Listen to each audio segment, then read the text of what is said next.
మిత్రులారా, సోదర సోదరిలారా, మిమ్మల్ని ఎంతో అభినందిస్తూ ఈరోజు జరిగినటువంటి సంఘటనకి తీవ్రమైనటువంటి విచారాన్ని వ్యక్తం చేస్తూ, ఆదరిస్తూ, ధైర్యపరుస్తూ ఎంతోమంది దైవ సేవకులు నిన్నటి దినాన్ని వచ్చారు.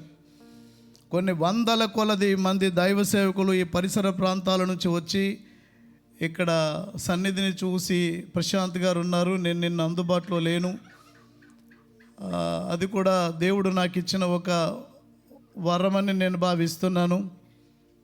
గుల్లపల్లి మోసెస్ చౌదరి గారు నిన్న ఒకే మాట చెప్పారు, నిన్ను ఇక్కడికి వస్తే భావోద్వేగాలు శృతి మించుతాయి, ప్రజలు దుఃఖభాజనాలుగా ఉన్నారు కాబట్టి డాడీ మీరు వస్తే భావోద్వేగాలు బాగా ఎక్కువగా ఉంటాయి, మీరు మమ్మీ ఇద్దరు రావద్దు అని చెప్పారు. అన్నప్పుడు దైవజనులు గుల్లపల్లి మోసెస్ చౌదరి గారు ఒక మాట చెప్పారు, నీ కొడుకులో ఒక గొప్ప లీడర్ ఉన్నాడు వివేక్.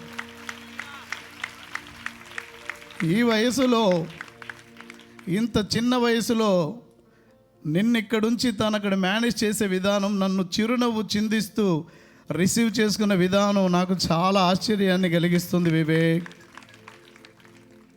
నా గురువు నన్ను మెచ్చుకోవటం ఎన్నోసార్లు జరిగింది, కానీ నా కొడుకును కూడా మెచ్చుకోవటం అన్నది ఇలాంటి సంభవాల మధ్యలోనే నాయకత్వపు యొక్క సిసలైన లక్షణాలు బయటకు వస్తాయి.